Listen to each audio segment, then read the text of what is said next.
What's going on, guys? Wingspan here and welcome back to another video. And today, guys, I'm going to show you 5 amazing unusual pathway designs that you can use in your world. So if you guys enjoyed this video or like any of these designs, make sure to leave a like down below and also subscribe if you're new for more videos. And also leave a comment down below which one of these designs is your favorite. And with all that out of the way, let's get into today's video. So the first one over here is a little bit of an industrial pathway design, and this is the design that I personally use in my Handcraft series. That's a multiplayer survival server, which you can check in the top right corner in the little card right now.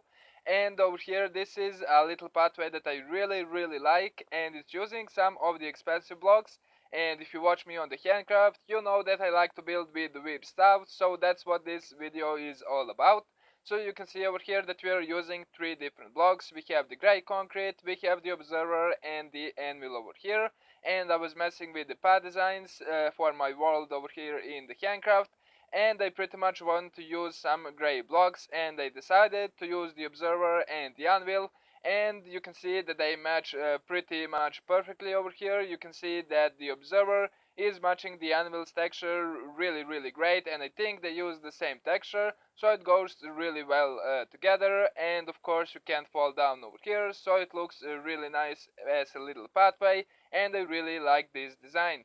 The next off over here we have another little design that I personally use, and I'm sorry for that little lag spike. I just loaded this world, so it's a little bit laggy. So the next design over here is also one of the designs that I use in Handcraft, but I don't use this as a pathway. I actually use it as the floor. You can see that we have some of the cauldrons. They are filled with water, and we used a couple different dyes over here. The black or the ink sac and the grey dye, and pretty much using that two colors we can make a really nice gradient effect. And as you can see, it goes from the lighter to the darker over here until it goes to the black.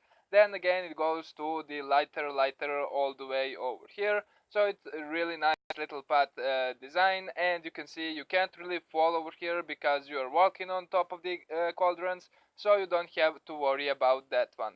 The next one over here is a really cool design, and it might look a little bit strange, but we are pretty much using the enchanting table and the black glazed terracotta, which is of course optional. You don't have to use it, but I think it looks really nice. And you can see that the enchanting tables itself create a really nice pathway from the above.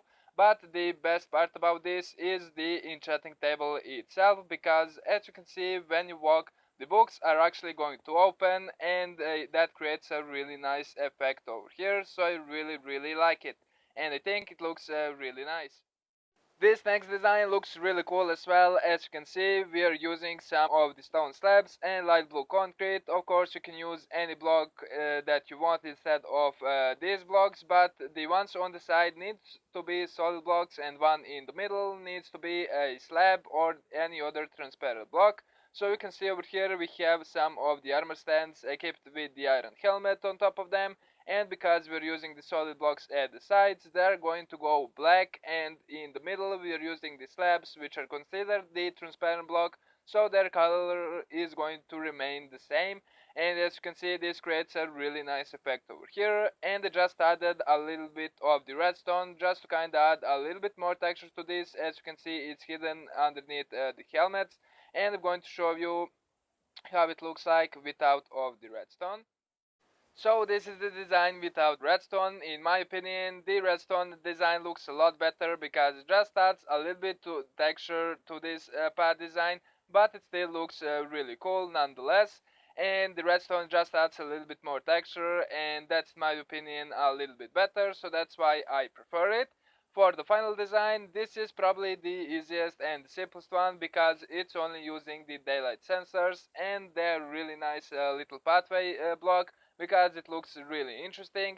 And the reason I want to add it over here is because they have a really cool option. So you can see that we have the ones on the sides over here lit up as the orange, and over here we have the blue stripe, so it looks really nice. And the best thing about this is that you can change this pathway from day to day. So for example, right now we have the stripe going through the middle, but of course you can disable that and put the stripe on the other side, so that would look really nice. Or of course you can maybe for another day use like the checkerboard pattern or something like that. So I think that was really interesting little design, and I thought I would share it with you guys, so you have a lot of the options with this one. So that's pretty much all there is for this video. If you guys have enjoyed it, make sure to leave a like and subscribe if you're new to my channel. It really does help a lot. Hope you enjoyed. Thank you so much for watching, and peace out.